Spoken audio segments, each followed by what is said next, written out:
మేము ఇనుప పాత్రలు తీసుకున్నామండి. చాలా రోజుల నుంచి అనుకుంటున్నాము. ఇంటి ముందుకొస్తే తీసుకున్నామండి. ఫస్ట్ వచ్చేసి పోపు వేసే కడాయి అండి. ఇది పోపు వేసుకోవడానికి బావుంటుందని తీసుకున్నామండి. చాలా వెయిట్ ఉంది. చాలా బావుందండి. ఇనుప పాత్రల్లో వంట చేసుకోవడం వల్ల హెల్త్‌కి చాలా మంచిదండి. ఆహారంలో సహజ సిద్ధమైన ఐరన్ కలిసి రక్తహీనత నుంచి మనల్ని కాపాడుతుందండి.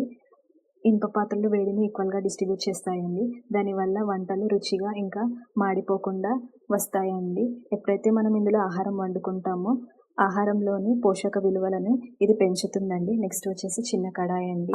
ఈ చిన్న కడాయి ఫ్రై చేసుకోవడానికి, డీప్ ఫ్రై చేసుకోవడానికి బావుంటుందని తీసుకున్నామండి. ఎప్పుడైతే ఇనుప పాత్రల్లో మనము టమాటా అట్లాంటి వాటివి పుల్లటి పదార్థాలు వండినప్పుడు అందులో ఉన్న ఐరన్ కంటెంట్ అనేది ఇంకా ఎక్కువ పెరుగుతుందండి. అది రక్తహీనత నుంచి మనల్ని కాపాడుతుందండి. ఇనుప పాత్రలు వేడిని బాగా పీల్చుకుంటాయండి. వంటల్ని మాడిపోకుండా ఇంకా రుచిగా చేస్తాయండి. నెక్స్ట్ వచ్చేసి పెద్ద కడాయి అండి. ఈ పెద్ద కడాయి డీప్ ఫ్రై చేసుకోవడానికి బావుంటుందండి. ఇనుప పాత్రలు చాలా కాలం మన్నుతాయండి.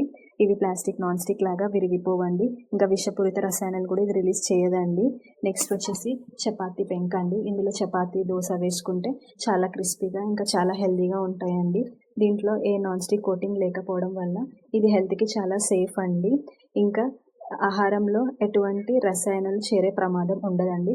మీరు కూడా ఇనుప పాత్రల్లో వండుకోవడానికి ప్రయత్నించండి. సహజంగా ఐరన్ అనేది పెంచుకోండి. వీడియో గనుక మీకు నచ్చినట్లయితే ప్లీజ్ లైక్ చేయండి, సబ్స్క్రైబ్ చేయండి. Thank you.